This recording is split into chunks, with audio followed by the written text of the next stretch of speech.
Kinumpirma nga po mga idol ng Dallas Mavericks ngayong araw na hindi nga po makakapaglaro sa Game 4 ang kanilang sentro na si Dereck Lively II matapos siyang magtamo ng hindi magandang injury sa kanyang leeg nang matamaan ito ng tuhod ni Karl Anthony Towns. Pero kahit man out ang isang mahalagang player ng Dallas, kailangan na rin naman nga po nila na maipanalo ang Game 4 kahit anuman ang mangyari, gayong kapag nagawa nila ito, malaki ang maitutulong nito sa kanilang team, especially sa kanilang mga malalaro na merong iniindang injury.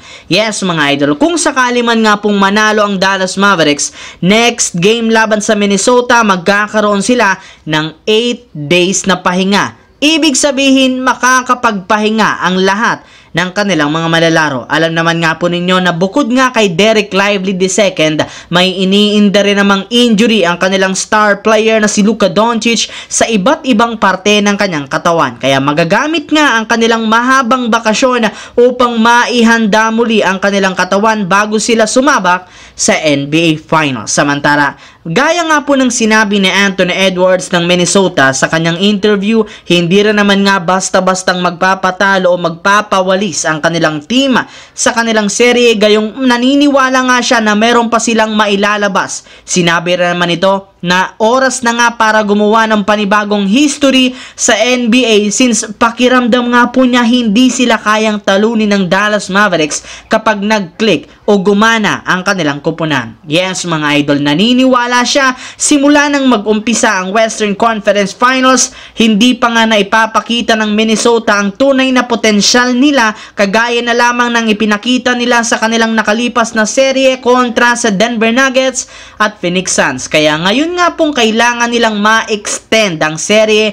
Focus na nga sila ng husto bawat laro. Bukod nga po dyan, sinabi rin naman ito, masyado nga pong pumapabor ang mga referee sa Dallas, katulad na lamang ng nangyari sa Game 3, at yan nga ang hindi na nila pwedeng pabayaan sa Game 4. Sa kabilang banda naman, matagumpay nga po mga idol na nawalis ng Boston Celtics ang Indiana Pacers sa kanilang Eastern Conference Finals matapos nila itong matalo 105-102. Katulad nga po ng nagdaang laban, tinalo na naman ng Celtics ang Pacers sa mga crucial minutes ng kanilang mga players na sina Jason Tatum, 26 points, 13 rebounds, Derrick White, 16 points, Jrue Holiday, 17 points, at si Jaylen Brown, 29 points na pinarangalan bilang Eastern Conference Finals MVP. At kasabay nga ng kanilang pagkapanalo, sinabi ni Jaylen Brown, hindi nga po niya inaasahan na siya ang makakakuha ng ganong klaseng award, gayong ginawa lang naman nga po niya ang lahat ng kanya makakaya upang manalo. Sinabi rin naman ito